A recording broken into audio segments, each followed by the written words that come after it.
there's so much emphasis in the world and in the coaching world on like just starting, just take the first step, how to start, how to make a change, how to try something new.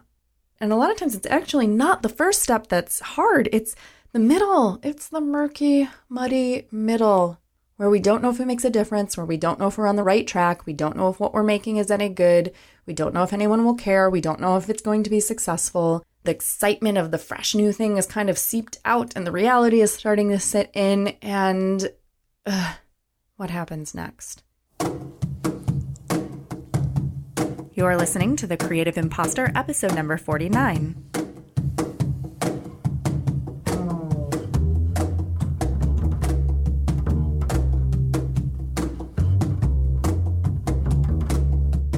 Welcome to the Creative Impostor. I'm Andrea Klunder, and we have just wrapped up a series of episodes framed around the question of how we can authentically show up as allies for social justice and how to do so in a way where we don't feel like a fake or a fraud, or we don't not do it because we're afraid of saying or doing the wrong thing or coming across in the wrong way.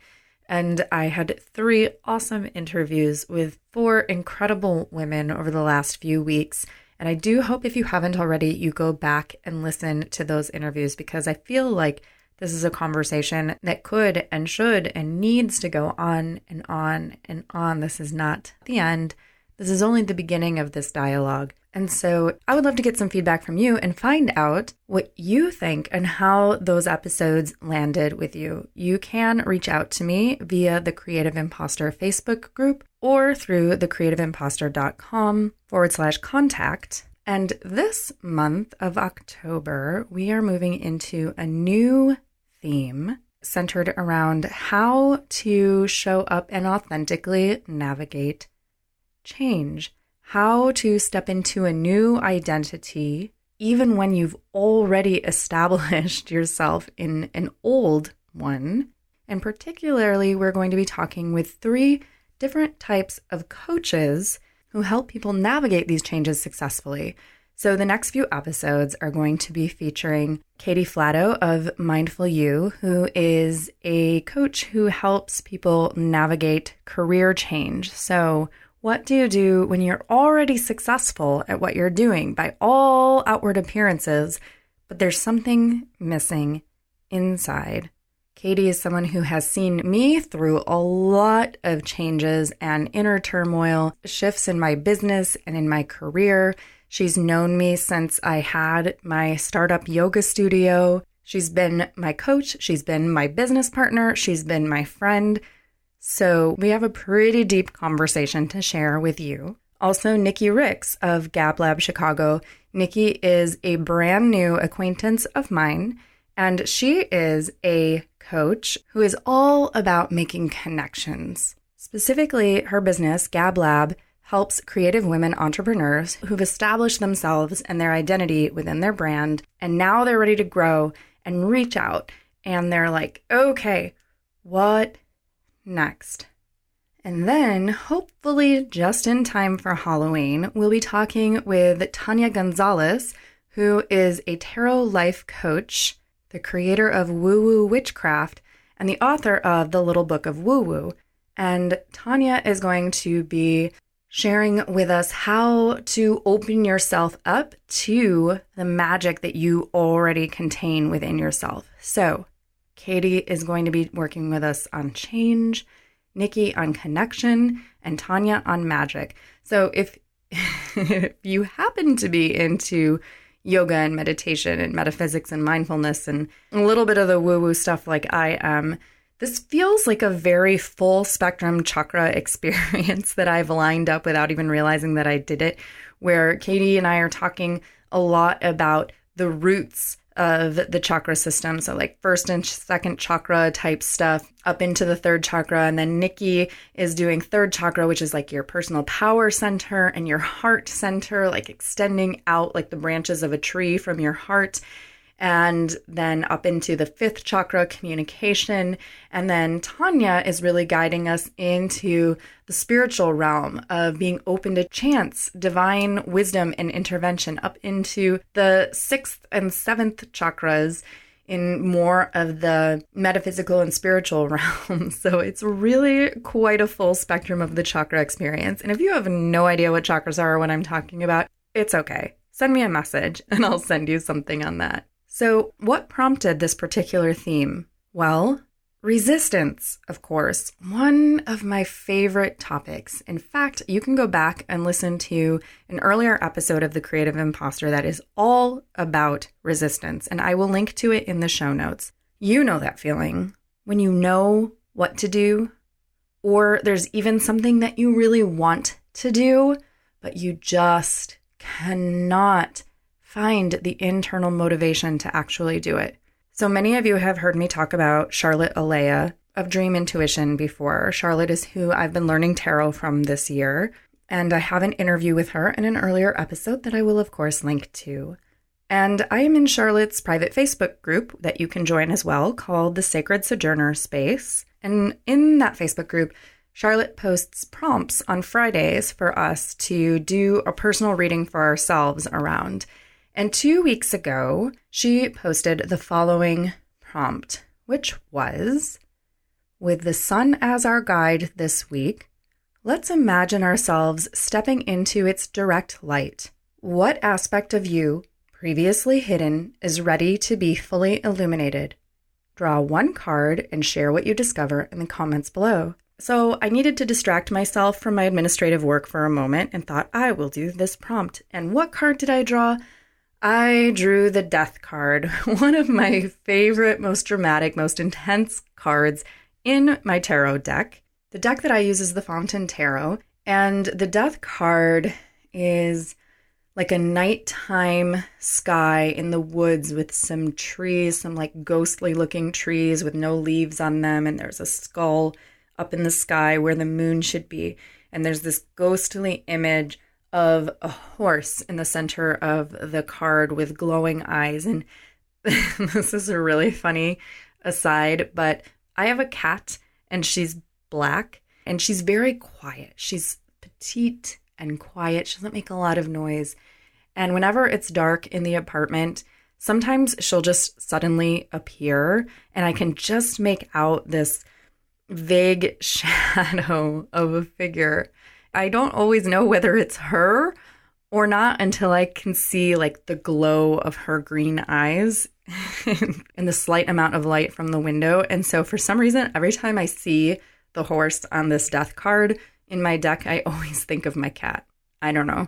Anyways, this card to me represents an opportunity, a call, like a strong call towards transformation, towards setting something aside, letting it go, and moving into something new, even if it feels scary or feels uncertain. And I have definitely been feeling that pull lately in terms of my career and the direction that I'm going professionally, and yet also resistance. What is that push-pull all about? Well, currently my business, my career is divided into 3 fairly equal segments and 3 fairly distinct identities. 1, yoga and meditation teacher for both children and grown-ups, which is what I've been doing the longest of the 3. 2 is producing and editing podcasts for myself and for clients, which is the thing that I've been doing the second longest. And 3 is teaching and mentoring high school students to make their own podcast, Power Your Story. And we just actually began production on season 2 of that podcast just this week as I'm recording this. And I have a new group of students. Some are returning and some are brand new to me. And some I worked with before in a digital journalism program that I taught last fall. So I'm very excited to see what we're creating. Anyways, that's the newest part of my business. So 3 parts, and I'm pretty busy. I'm working a lot, which is great. And yet I'm still not quite making enough money for this to be sustainable for the long haul. I'm working hard, doing things I love doing that I think are important, and I feel like I'm on track for the first time in a long while. And yet I still keep falling short financially. So I've been looking at where is my opportunity for growth. taking on more clients, taking on more teaching. And is that teaching yoga and meditation, or is that teaching podcasting? Where is the opportunity? I have some ideas of what direction I'd like to grow in and how I'd like to grow, but I'm looking at my schedule and I'm looking at my energy levels, and I'm just like, I just don't have more hours in the day to take on more teaching clients, more yoga clients, or more meditation clients, or more podcasting clients. I'd like to, I need to, in order to make the income level that I would like to make, but I just don't want to increase the workload at this moment in terms of my own physical, mental, and emotional health and well-being. So what that means is that if I can't take on more, I need to shift how and what I'm doing into a particular direction. The direction I'd like to go is being able to expand and take on more podcast production work. So more clients that I actually take their audio files that they record and edit them and polish them and make them sound really clean and professional. And also the coaching aspect to help my clients feel empowered and confident and clear on what they're creating and why. Also the Podcast Envy program, where I'm training and coaching people on how to launch, how to start, how to sound professional from the beginning, so that they have someone in their corner helping them every step of the way, and things are not a mystery and they're not making all these mistakes that I and other new podcasters often make when we're getting started, making the process much more efficient, faster, and more enjoyable because you have someone right there who's your own personal resource helping you to do it. So those two things, producing and coaching, are the things I really want to be doing more of in order to grow and expand my business and create more sustainable income for myself. So in order to make the space for that to happen, I have to let go of something.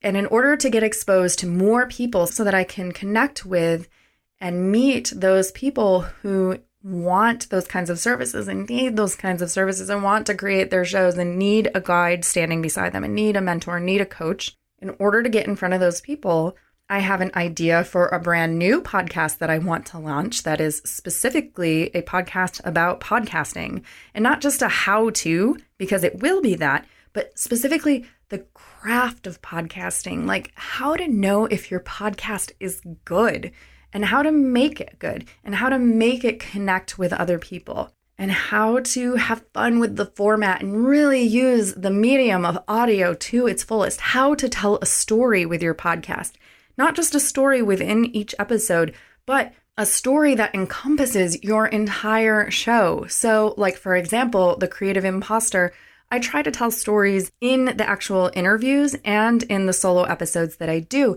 But there's this bigger encompassing story, which is my life, which is deeply personal to me and hopefully relevant to you too. And that's why you're listening to it. And that's why you're connecting with the content, is because it's this bigger story that can be summed up in the episode called How Meditation and Podcasting Saved Me from Bankruptcy, Depression, and Imposter Syndrome, because that is really what this show is all about. It encompasses all the things, it checks all the boxes of what I am sharing with you and offering to you and exploring with you. And so how can you have a podcast that has that bigger story that's going to resonate and connect? And then how can you break that into little small bite-sized pieces and use the medium of audio to really express what it is that you have to uniquely share with the world that's going to make your show stand out from everyone else's. And that's what I'm passionate about. That's what I want to do. So I want to create this podcast to showcase that. It will be called Podcast Envy. And in order to launch and produce another podcast, I've got to make space. I've got to find time. I have to let go of something. So what do I let go of? Teaching and mentoring my high school students. I love my high school students. I love that program. I love what they're doing. I do get paid to do it. I don't get paid that much to do it if you really break it down on the hourly of how much work I put in versus how much I get paid. It is an awesome teaching gig and I really love it. I don't want to quit it. Do I quit teaching yoga and meditation? I have so much resistance to that. I have been teaching yoga and meditation for more than 10 years. It's something that is so important to me and so much a part of my identity. It is not something I feel like I'm ready to let go of. And yet, again, the amount of time and effort that I put into going to the class, teaching the class, coming home from the class, having a breather after, exerting a lot of energy teaching. If you are a teacher, if there's anything that you teach, you know that it's a lot of energy, especially when you're working with children. I go teach children's yoga for like an hour and a half, and then I have to come home and recover by laying down on the couch and vegging or listening to a podcast or watching Netflix or flat out taking a nap for like an hour and a half before I'm functional again. And when you're on that kind of schedule in terms of managing your energy levels, it just doesn't leave a lot of space to add more. But yet I love those kids. I love my grown-up class that I teach. I love being a yoga and meditation teacher. So I've been struggling with this resistance of if I really want to step into this role of podcast producer, coach, and mentor, and I really want to go in and embrace it full out, and this is the direction that I'm going to go that's going to give me the career and lifestyle that is more sustainable and enjoyable for me. If that means I have to let go of the identity and the role and the part of my career that is yoga and meditation teacher, am I prepared to do that? As I was grappling with this over this prompt that Charlotte gave, this seemingly innocent little prompt, that's how they always are, aren't they, Charlotte? As I was grappling with this and my death card and what do I have to let go of? What's the big transformation that is being called for right now? The thing I was taking a break from was actually editing a client's show. And this is the Feel Good Effect podcast with Robin Conley Downs. If you are interested in health and wellness and defining what having a healthy lifestyle really means, I definitely recommend checking out Robin's show, Feel Good Effect. And specifically, I was editing her interview with Jon Acuff, who is an author and speaker. And most recently, he has published a book called Finish. I think he had a book before that called Start. And so now he has a book called Finish. And I was editing this episode and I kept stopping. I would edit and then I would stop and then I would distract myself and then I would check Facebook and then I would edit and then I would stop and I would distract myself and I would check email and then I would stop and I would go make a snack and then I would get a cup of tea. And I just was having this resistance to editing the episode, and it had nothing to do with the episode itself. I think it was what he was talking about, which is this idea that a lot of times we start things and we're gung-ho and we set a big goal and we set a big vision for ourselves and we're excited and we announce it on Facebook. Hey guys, I'm launching this thing. I'm starting this thing. I'm creating this thing. And then somewhere along the way, it gets difficult. We meet with that resistance. It gets hard. We start falling short of that big goal or that big vision. And we sometimes just abandon the thing that we created.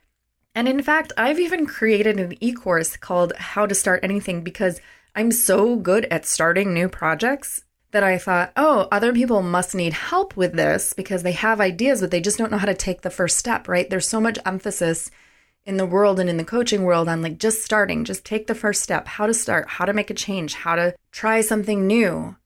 And a lot of times it's actually not the first step that's hard. It's the middle. It's the murky, muddy middle, where we don't know if it makes a difference, where we don't know if we're on the right track, we don't know if what we're making is any good, we don't know if anyone will care, we don't know if it's going to be successful. The excitement of the fresh new thing is kind of seeped out and the reality is starting to sit in, and what happens next?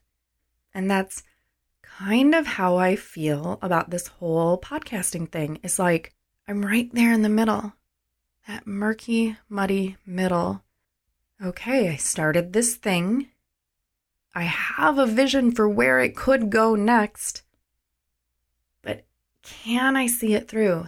Can I finish it? Can I take it to the next level? And what does that even mean anyway, to finish it? Do we ever really finish anything? Or as a creative person, is the thing that we're creating always growing, morphing, changing, becoming something else? I don't know. That's my inquiry for you, and that's why we are talking with coaches this month on The Creative Impostor. In fact, I have been able to create a little extra space in my schedule, and I have an opening for one new Podcast Envy client to help launch your show in October and November of 2017.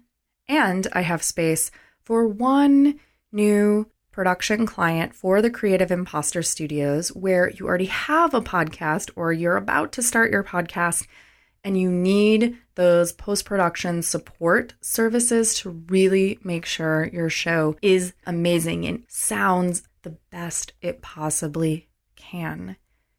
If you're interested in finding out more, go to podcastenvy.com and connect with me there. I'm teaching a hands-on workshop on how to create your own podcast in Chicago, Sunday, October 29th. And there are only 6 spots available in that 2-hour workshop so that I can really give you a custom experience of how to start your podcast specifically. You can find out about that at podcastenvy.com.